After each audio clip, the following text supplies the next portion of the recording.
because our special guest of the night is an old soul, so to speak, man. He like them oldies and them classics. So we're gonna play a few. We're gonna play a few of his favorites when we get to it. But let's introduce him. Young Demetrius Shipp Jr. Yo, Chia, what's up, tonight, Demetrius? I call you Meech. I'm not gonna call you Demetrius. I'm gonna stick with Meech. You know, black people always gotta just, stick to the nickname. Gotta have the nickname. You ain't black if you ain't got a nickname. No doubt. And after spending about 2.5, 3 months with the brother, we got on, be familiar. Right. So we can call him Meech now. Oh yeah, definitely. You know what I'm saying? But walking down the streets, they might call you somebody else. Right. These days. Fucking people heads up with the similarities, y'all. If y'all don't know, Demetrius Shipp Jr. is the actor that is playing Tupac in the upcoming biopic that's dropping later on this year, All Eyez on Me. And I'm honored and happy to have him as a guest tonight. Yeah, man. me too. You know what I'm saying? Thank y'all for having me, man. This is my first one. I told look. Hey, man. See, we special. We special. And last week we had Angela Gibbs, your acting coach, one of the people responsible for getting you in shape, so to speak, and ready for this role. She was here and she had a lot of great things to say about you and your work ethic and how much you put in to get this, not only to get this role, but to make sure it was done the right way. Right. Man, how does it feel? Man, honestly, it's like, really, I sit up like every day. You feel me? And like, man, I cannot believe what's going on. Like last night, and it don't be like something special that's going on or anything. It's just always a moment, you know what I'm saying, throughout the day where I'm like, God, I can't believe this is happening. Like I just did that. Like, wow. You feel me? Like you could do a lot of stuff in life, you feel me? And it's a lot of stuff that I wanted to accomplish and do and still want to do. And a lot of, you know what I'm saying, things that I saw myself, you know what I'm saying, making happen. But this, like, wow. So, but going back, because I had a chance to chop it up with you, you did do some acting and took some acting classes in your younger days. Yeah, like, well, the crazy part about it is with Angela Gibbs is I was going to her school with my boy, you know what I'm saying? He was the one that was really the actor. I would just go, you know what I'm saying, when I was with him on the weekends or whatever, I would drive down to him and it ended up being Angela Gibbs' school, which I found that out later on, but we would go to this acting class, you know what I'm saying, in the Merck Park, and you know what I'm saying, from then I did like a little play in 6th grade, and I think like in my last year of high school, my senior year, I was doing like a drama class. And with that, I was just improvising every day. Me and my boy, we would just go in there, and we was the stars of the class though. We'd be going to class, and everybody got to the point they just wanted to see me and him improv and just do our thing every time. So you had to bug a little bit. Yeah, I would say yeah. But it's not something that you was just like, you know how some people are born and they be like I always wanted to be an actress. I don't think, I'm going to make it, but it's okay. But stop talking negative like that. I'm not talking that because I'm doing hair. You know what I mean? That's guaranteed money. You know what I mean? I'm not about to go to audition after audition. If you wanted to do that though, you could do it. I could have, but I gave up on that dream. I know, but I gave up on it. But it's all good. I might revisit it and be Hollywood, and then y'all really probably tell me to just go back to doing hair. You'll play somebody, a good mama, in, you know what I'm saying, a good sitcom or something. He said a good mama. Mitch, I want to be the young, sexy girlfriend. I ain't trying to be nobody mama. She just called you the good mama. He just called you the good mama. I just caught that. Some people who don't know what I look like, they probably like, damn, she probably. Right, they probably think you look like somebody's mama. I know you didn't mean it in a bad way. Mama. I know you don't mean it in a bad way, Mitch. No. I'm saying like, a good sitcom, you know what I'm saying, where some young parents got something going on, you know what I'm saying, whatever it might be, you know. Nah, I got you, but not. So it wasn't something that you woke up one day. It was like, I want to be an actor. I can't say, you know what I'm saying, I'd be lying to the world if I say, this was my dying dream, was to be an actor and to get a lead role, and I've always pursued acting. Like, nah, that's not how it happens. Nah, no doubt, because let's keep it a man. You was working a 9 to 5. Oh yeah, I was working at Dish Network. When you got the phone call that you had the role, right? What? Oh yeah, for sure. You know what I'm saying? I was on the back of the truck with my uncles throwing rotors. Because apart from me, I worked at Dish Network, you know what I'm saying, climbing on roofs and under houses and all of that stuff. I work with my uncles, and I've been doing that since I was like 14. You feel me? My family has their own business, and it's like a core business. You know what I'm saying? Picking up car parts and all of that stuff. Some of it is scrap and metal as well. So, you know what I'm saying? I was doing that with, you know what I'm saying, my two uncles, they got trucks, and I would get on the trucks a couple days a week. And that ain't easy either. You know what I'm saying? Nah, you that's real work. You filling up drums, 50-gallon drums with rotors, 40 and 50 each, but you're going to go pick up hundreds at a time and then tossing them off and all that. Like, it ain't easy at all. Real talk. So talk about that day you got the phone call that you had this part. Man, I was like, I just couldn't believe it. You know what I'm saying? I really just like dropped down and was like, oh my God, like I can't, like I done did all of this stuff and come this far and was just talking about, because it was always in the talks so much. You know what I'm saying, what's gonna happen? Because I literally found out like a week and a half before I had to be in Atlanta. So that call was just like, man, it's so surreal. A week and a half. Yeah, 12 days to be exact. 12 days. I got the call that it was official 2 days before my birthday. I got the call November 18th. What a birthday present. Right. I know, that's awesome. That is awesome. $40 million behind this young man right here, man. Yeah, man. Is that I know, don't you wish you could have got all that 40 mil? Huh? Be like, cut me that damn 40 million check. I'm not tripping. I'm just kidding. Nah, like, but not really. I'm just trying to get myself to where I can get 40 mil. You know what I'm saying? I'm trying to use this as a platform to get 40 mil in a couple years. You feel what I'm saying? Yeah, absolutely. And this is a nice launching pad. Definitely. You know what I'm saying? Definitely. And today you was on an audition. Right. How you feel about it? I was good, man. My acting coach just walked in. Angela Gibbs is in the house. Angela Gibbs is back. She hanging here with us. Oh, you got cookies? You got cookies and shit. Where that wine at? Because this is a dinner club and you can't have dinner without wine. She done bought cookies and wine, so we really about to have a good time. I wonder if we got wine openers. I know, right? They had that thug passion. I gotta lay off. That he got to stay in shape because you got this premiere coming up. You got to walk. We all gonna be on this red carpet. Well, I hope I be on that red carpet because I was with somebody who was in the movie now. Church. Don't be telling me I can't come. Don't tell me I can't come because it's gonna be a mother effing problem.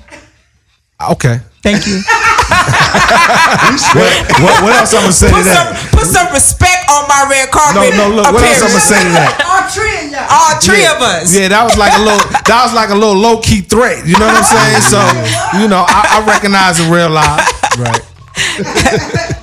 So, Meech, okay, you know, like you said, it wasn't something that you've always, you know, dreamt to, you know, you didn't always want to be an actor, but when you did get the role, was it anything, what was different about what you expected? You know how people have their expectation, but then when you get into it, what was it about, right, you know what I mean, that threw you for a loop that you just didn't expect? I mean, doing this movie. Wow, that's a maybe one thing. You got to go down the list. Over a grand scheme of things, it was a whole lot of stuff that I wasn't prepared for. It was a lot of just stuff thrown at me in the, you know, throughout the whole project. But for the first thing though, like when I got to set, like, you know, you rehearse, me and Angela rehearsing. You know what I'm saying? Maybe she bring another actor in, actress, whatever. And we, you know what I'm saying, go over some stuff. She even bring the camera in and go in and pan out, and she doing the whole thing like it's really, you know what I'm saying, going on. And I've even, you know, at my acting class before I got to Angela, I, you know, worked in front of an audience of somewhat, you know what I'm saying, about 15, 20 people. You know, so that was all something to get used to and get accustomed to. I even had a little pilot I shot, and it was cameras and all of that stuff. But when I got to set that first day, and it was just like hundreds of people there, just all this camera, they like, it just happened so fast. You know what I'm saying? It's like, I never forget it. We walk in the prison scene, you know what I'm saying? I walk down that hallway, make a right. I'm looking, I'm like, oh my God, this is real. This shit is real. You know what I'm saying? Like, this is happening right now. Like, I got the wardrobe on, I got the prison, you know, I got the messed up cut, all that. Oh yeah. I'm like, wow, like this is happening. You know what I'm saying? Everybody looking at me, smiling, and it's just people working and moving, and walkie-talkies is going off. I'm like, man, this is wow, like I can't believe this. Right. You know what I'm saying? And then up until the point when I sat in that chair, and Hill Harper come and sit down, and I'm like, bruh, are you serious right now? Right. Like, and it's like a camera here, it's a camera there, it's a camera, it's like all these lights. I'm like, man, this is a truly. And you know what's great about that? What you just said, because I seen the movie a couple of times already during the editing process, and I'm gonna tell you right now, brother, when you look at that scene you talking about, you cannot tell that that's your first time, you know, being on set. Right. Major motion picture. Right. Cameras, lights, like you said, everything is, all eyes is on you, literally. Right. You know what I mean? And you cannot tell. Yeah. So that was like the biggest, the first thing where it was like, wow, man, like this is that really put into respect of how big it really was. You know what I'm saying? Like, cause at first, you know, you like, okay, it's a movie and all that, but I've never been on no movie set. You know what I'm saying? I've never done anything close to this. Right. So to get there and to see how it all was taking place, it was like, man, this is really huge. This is really what everybody. It's really going down. You know what I'm saying? It's really going down. The pressure is on. Right. So recently, you happened to be on TMZ with the homie Dominique that plays Suge, talking to Harvey and the other brother with the dreads. And they was talking about the movie, and it's a big spotlight, not only on this movie, but you specifically, because you are playing Tupac. Talk about a little bit of your day-to-day life since the movie has wrapped, and how it's been for you since it's, in comparison well, day to to when day you is was like loading them 50-gallon drums up and shit. It's a lot different. You know what I'm saying? People look at me different, kind of like talk to me different. I'm recognized, you know what I'm saying, almost everywhere I go. It's not crazy yet, you know what I'm saying? So there's no trailer out and all that, so it's not a lot of stuff. Trailer's coming. Yeah, I heard. But I get recognized, you know what I'm saying? And that's something to get used to. You know what I'm saying? People taking pictures of me and wanting to take pictures of me and just like yelling out from across. And people of all, you know what I'm saying, all races, you know what I'm saying, just seeing me. Like, I had one guy at where was I at? I was at the South Coast Plaza. Big guy, like a UFC looking dude, just blurted out in front of the whole. This is Mother's Day weekend too. You know what I'm saying? Wow. Mother's Day, and he just blurting out like, "Oh, you're the guy playing Tupac," and I'm looking like, "Yeah, bro, that's me." You know what I'm saying? But it was just cool though. You know what I'm saying? So it's just an amazing experience. At this point, it's like, man, riding a wave and enjoying it. You know what I'm saying? Just taking the good, taking the bad. Mostly good for me.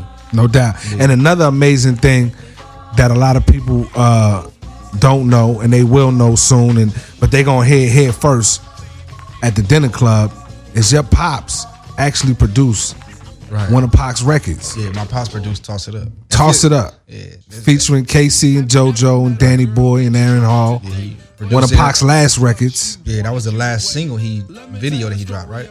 That with him in it. That and then To Live and Die in LA came out. Okay. Right after that. Okay. Yeah, but that's amazing right there. What are the chances? Right, that's what's so crazy. And the cold thing about it is, like, I never even told my pops that I was auditioning for this. So the whole story to this is my boy Herm, he was the one that convinced me to do it. They had this big old shout out to Herm. Yeah. That's the homie. I give him love every time I see him, because literally if it wasn't him pushing you, we might not be here right now. Right, for real. You know what I'm saying? So, like, man, it was the big calling. You know what I'm saying? They had this national thing, website and all that. Submit your Tupac audition with a picture and a video up to their website, along with submitting to your Facebook and your YouTube.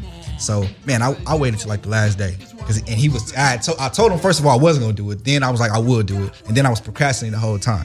And I waited till like the last day, and I'm like, all right, come on, let's do it. Man, you beat out a lot of dudes, man, to get this role, man. I'm gonna tell you right now, I had cats all in my DM, man, auditioning for me. Like recording theyself. You know what I'm saying? Putting the bandana on, putting the mock tattoos on. Right. And a lot of people, man, and just like known actors went out. I was fortunate to see a little bit of some glimpse of something, but like a lot of people went out of the way. It's like, a couple really big names that I'm not gonna put on the air right now that went out for this role and didn't get it. Yeah, man. So I mean, that's a blessing, man. And it's like, like blessings on blessings. Yeah, like you told me, man. It's God's destiny for me. And nothing. Oh, absolutely. You was handpicked from this role before you even decided to do it. That's the irony of it. You was playing with it like I may not. Right. But it was already in the cards for you. Yeah, definitely. Especially how everything came out, man. Yeah. And you know what I'm saying, just full circle. Angela, you know what I'm saying, I was going to Angela Gibbs school as a kid, not even knowing, not wanting to be an actor, going with Herm. And then all these years later, Herm would be the one who convinced me to, you know what I'm saying, go for this role. And then, not only that, I ended up with Angela Gibbs as my coach. You know what I'm saying? Amazing. Like, you know what I mean? And then my father being the one who produced for Tupac. Right. Like I was gonna say, when I submitted the video on Facebook, I wasn't even telling that read. Yeah. Okay. Thank you very much. I didn't even tell my pops that I was auditioning. I just submitted it on Facebook, and he forwarded it to LT, and that's how that happened. Man, when LT first showed me the picture with you, the peripheral, you with the bandana on. Right. I think this was when I first moved back to LA, so this got to be 2013. So we just moved here. Absolutely. when I seen the picture, I said, keep it real. I said, LT, if he can act, that's the one right there. I said, if he can act, that's the one right there. Yeah, because you can look like somebody, but it doesn't mean that you can act. And that was always my main thing. Can he act and capture some of the essence? Right. You know what I mean? And bring that forth on screen. Did you get any visits from Tupac? Not visits, but do you feel like playing him in a movie? Did you feel like you related to him in some areas, and were there anything that you took from that experience as far as connection with him? Definitely. Not like visits, but like almost connected to the point where I damn near feel like we was like, I don't want to sound crazy, like brothers. You know what I'm saying? Like, right. I understood his life in a full, you know what I'm saying, like realm now. You know what I'm saying? Like before it was just like, okay, that's Tupac, and you heard the stories and you might have seen some of the interviews, but the deeper I dove into it, the more I read, the more I spent like nights where I went to sleep literally to his interviews. Like every single night I would go to sleep to the Christmas interview, you know what I'm saying, of his on MTV. And by the time I got to, you know what I'm saying, to set and filming, it was to the point where it was like, yo, I felt like I had damn near went through some of the stuff. Right. You know what I'm saying? So, and it caused kind of a small friction of a sort with the directors and the, you know what I'm saying, the producers. And your acting coach. Yeah, and my acting coach.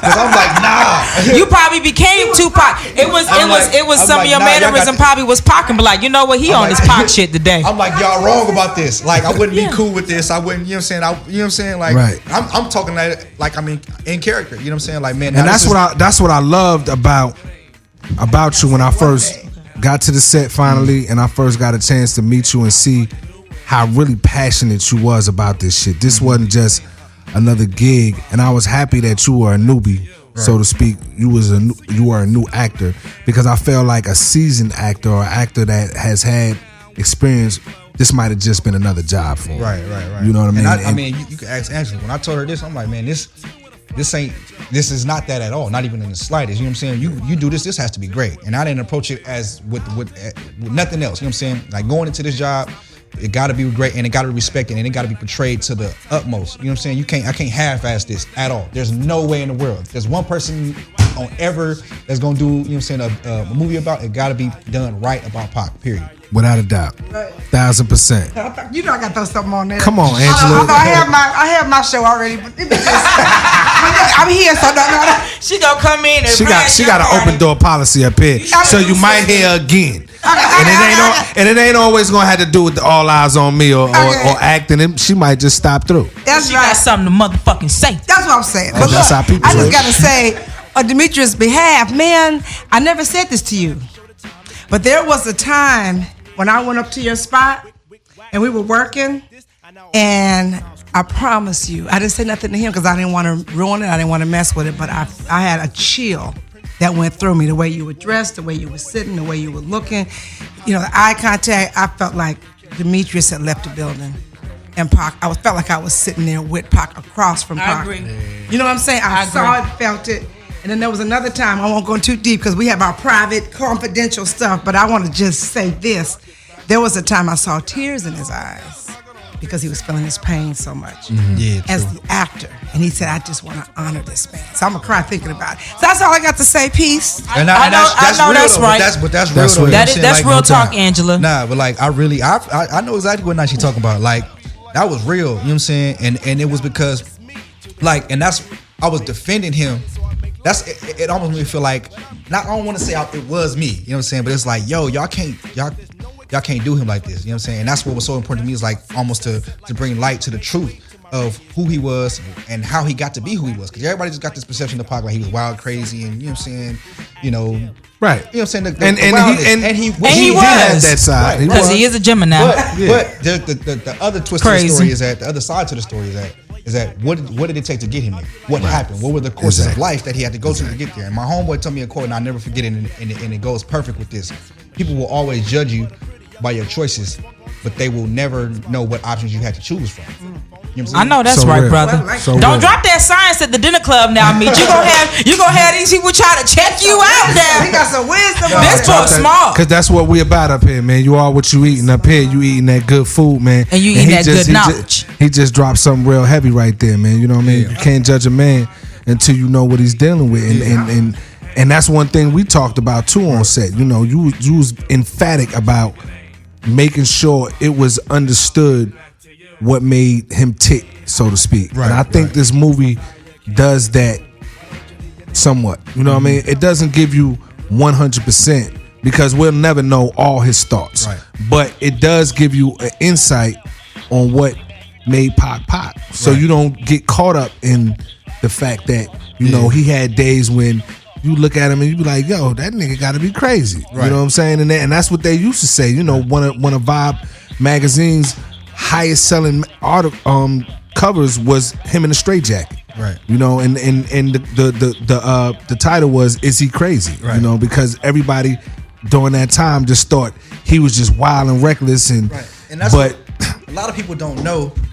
And like I bring this up to a lot of people, especially like people that's like, oh, you know, avid, you know what I'm saying, crazy Tupac fans. It's like, okay, well, do you know who he was and how he was at 18? Go watch Pac at 18. You know what I'm saying? Go watch that innocent kid and how he was talking and what he was talking about and how he cared about his people and people of all. You know what I'm saying?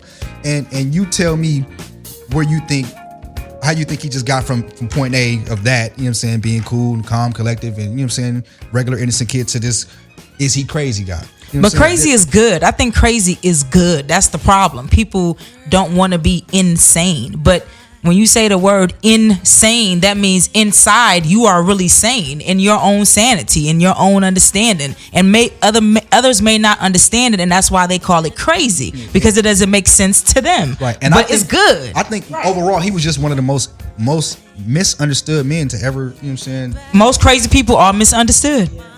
He talked about a minute ago about, you know, how sometimes it might have caused a problem with somebody, you know, director, coach, or whatever. But let me say this: I learned a lot. As in every experience, every exchange, you should learn something.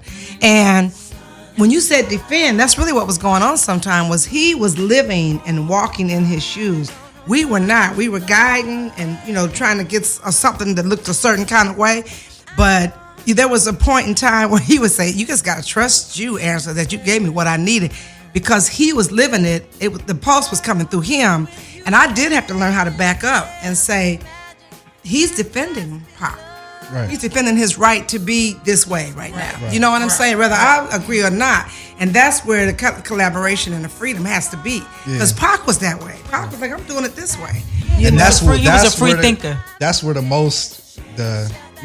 small conversations came, was because I was in this, like, you know what I'm saying, the sense of like, yo, man, you can't have me like this. This don't feel, or if it didn't feel, or if I didn't believe that it was organic to how he would have handled a situation or went about doing something or whatever, you know what I'm saying, and it caused immediate frustration with me. You know what I'm saying? No doubt. Like, I witnessed it. I understand. We were all there. I understand people saying, okay, well, you know, for theatrical purposes, we want you to do it this way, but it's like, man, it gotta feel real for me. You know what I'm saying? I know his story. I didn't engulf myself in his life. You know what I'm saying? So I'm damn near walking and defending, you know what I'm saying, his everything that's going on. And that's good that you say that, because even myself being there and having a chance to watch it on camera, it would be days where I'd be like, damn, that was good. Like, it touched me, you know what I mean? And I'm saying that because I'm a hard critic. Right.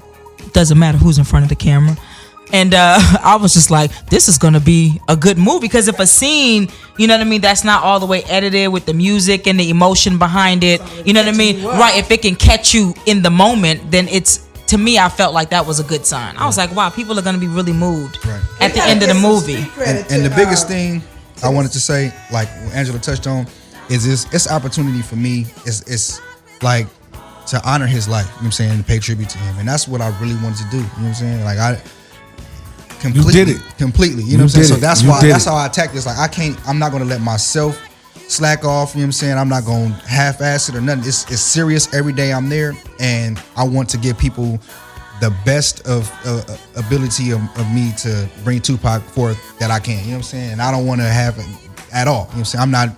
We're not sugarcoating it, not one bit. We're gonna keep it real as it possibly can be. Can't wait for people to see this movie, man. It will be in theaters later this year. There is a trailer on the way. But one of my favorite things about this young man, Demetrius Shipp Jr., is when he came to the set, man, he was always jamming some oldies, man. Always. And that was one of the things that was the most Pac-like to me. A lot of people ask me, like, well, does he walk like him? Does he talk like him? I'm like, hold on. Does he brush your teeth like him? Damn it, I don't know. It's not, he's not Tupac. Right. You know what I mean? But there are similarities, man. You are old soul, and the kind of music you listen to is some of that old school. So you sent me 3 records last night, and I want to play those records before we get up out of here. You got to tell me what you're going to play first. No, I want you to pick the record that you want to hear first, and that's the record we're going to go into right now here on the Dinner Club.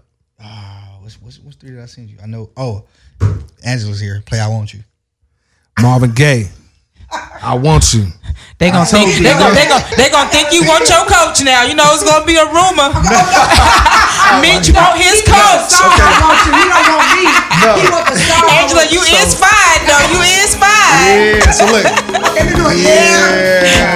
Yo, this is the one right here. This was my theme music on the set. You know what I'm saying? Like before all my coming in every day to hair and makeup. Exactly. Me and Angela walked to the set blasting this. You know what I'm saying? Marvin Gaye, I Want You, y'all. It's the Dinner Club. It take you Late great Marvin Gaye. Like I said, the young man had an old soul, man. This is what we was playing. That's what's on up, set. Mitch. Oh yeah, you know You got good taste, bro. Oh, definitely. You be playing that for the women when you be ready to smash. You know, that's a good. She gonna give up the draws type of song. You know what I mean? Like, look here. It still works. That might have got me some draws, though. I ain't gonna you lie. think so? You think that song done got you a few panties here and there? Shout out to Marvin Gaye. Yeah, man, definitely. It works. Like, it would Still work. getting niggas some coochie in 2016. Especially, do you think being in this movie has it like raising your stock as far as the availability? Oh yeah. Let's just say nothing can stop me. I'm all the way up. They just throwing it at you, huh, Mitch? It's crazy. They ain't throwing it at me, but you know, they are definitely. I would say this. Before it was baseball, now it's softball. Now it's an underhand pitch with one of them one of the biggest balls you can have. Just lobbing it to you. Wow. For sure. It's one of the perks of the game. It's definitely one of the perks. Before we get out of here, I want to touch on the fact that it is a lot of people out there that will have, something criticism to say. Criticism. About as they should. movie. It's their opinion. Man, listen. Talk about your critics that you got. Your growing amount of critics that. Like I told you, man. Haters are what they are. How can they be critics when they ain't seen the movie yet? And that's the amazing part. Oh, man. That's the amazing part. They ain't even seen a trailer. No. And people already got something to say. How I smoked the cigarette. No doubt. Like it was crazy. But I mean, I understand. For me, as far as people that are like heavy Pac fans, they call themselves or whatever. I don't look at it as a bad thing. To me, it just pays a respect to his life. You know what I'm saying? That you got people that are still.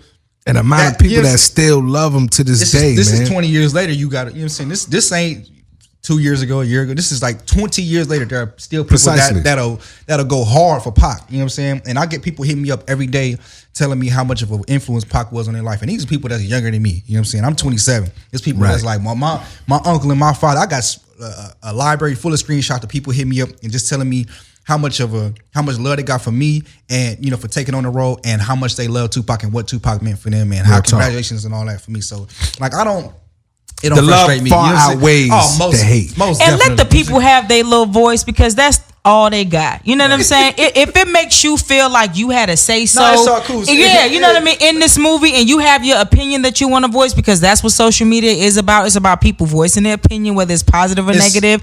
Hey, kudos to you too. You know what I mean? Look, tomorrow, I said this a long time ago. You know what I'm saying? They could be like, oh, well, starvation and poverty is going to end tomorrow.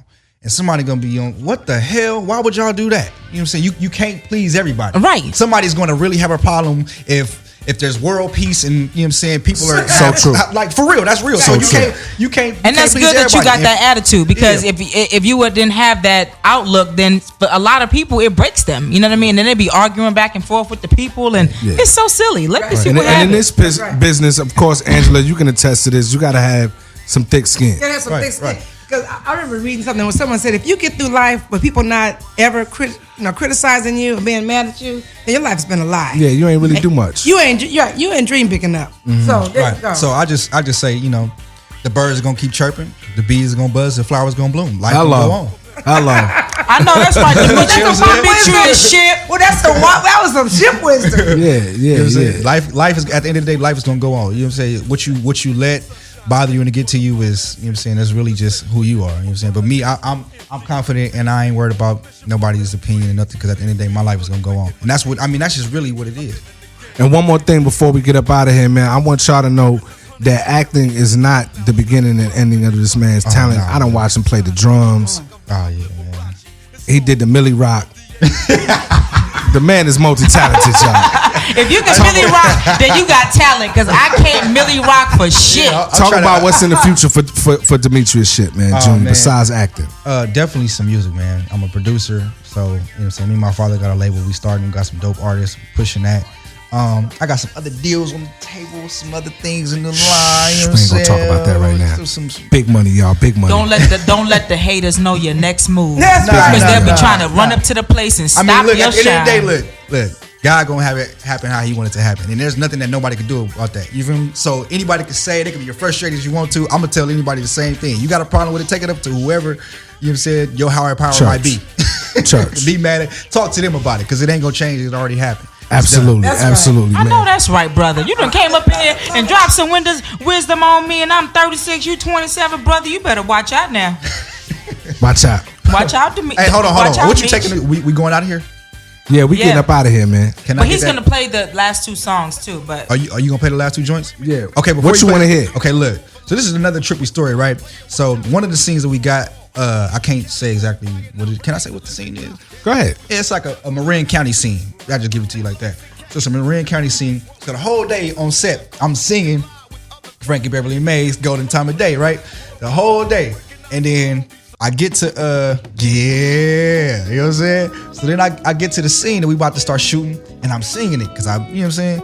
And Edie like, yo, he like, are you really singing that right now? I'm like, yeah, you know what I'm saying? What's up with that? He like, yo, in this particular scene that we shooting, this is who we was going to see. The only reason why Pac wanted to go to this, you know what I'm saying, picnic or whatever. I just felt so spiritual right now. Was because Frankie Beverly and Mays was performing that day. Absolutely. They was performing that day. So he like, yeah, that's why Pac wanted to go. Oh my God. Yeah. And they missed y'all missed him, right?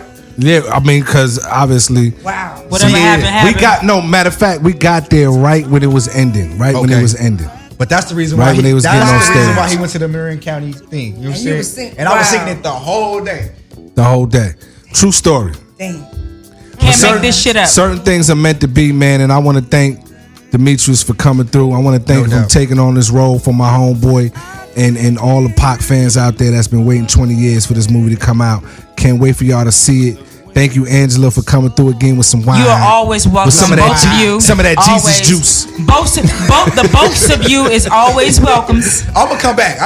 We're gonna have to do it again. Yeah, this is only the beginning. Yeah, for sure. You know what I'm saying? This is fam right here, man. You know, we're gonna have an all eyes on me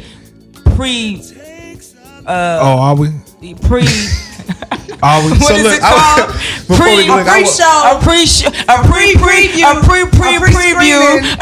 Pre-skeeted. Y'all know that wine is kicking in, y'all. We gonna get up out of here, man. It's the dinner club. I had to cut your mic off because you're drunk. Much love for y'all having me, man. I appreciate you, Edie. It's all love, fam. I appreciate you. You showed me the utmost love the whole time, man. And I appreciate you, Angela. I love you so much. Love all y'all. And I can't wait till we keep on going and keep on making it happen. Man, we got to do it. We love you too, Meech. And don't cut my mic off again. You hear me, bro? Hey, it's going to be a fucking problem up in here. And I'm out. That shit on the show. Definitely, that's getting edited out. See y'all next week, y'all. It's the Dinner Club. Edie Don, Diva Pink, DJ Don Juan. We gone. Bye.